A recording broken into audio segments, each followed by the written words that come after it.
国际消息，咱要来关心的是美国总统拜登伊的后生杭特，敢若是伫海外有非法的交易，所以司法部是特别派即个检察官也来准备扩大调查。分析家是讲，若准讲是变做刑事案件，恐惊会影响拜登2024年的总统大选。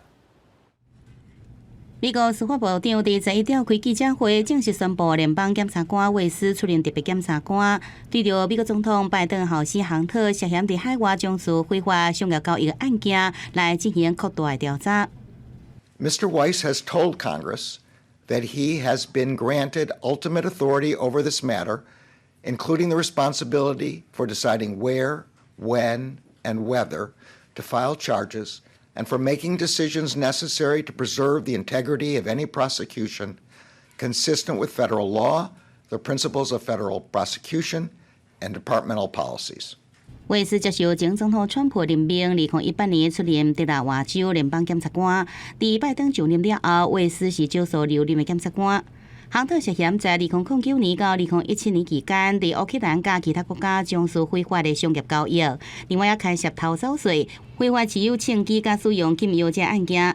韦斯原本甲杭特达成认罪协议，却是遭到联邦法官的拒绝。杭特也伫逃走税这个案件转提出无罪诉求。法会人士质疑韦斯的特别检察官任命的时机，会让这个调查过程欠缺公正性。This is the individual who is poised to give a sweetheart plea agreement to the president's son. How can he be impartial and investigate this impartially from the point of view of a special prosecutor? 共和党一直甲拜登认定伊担任副总统期间为杭特来护航，讲要提出弹劾。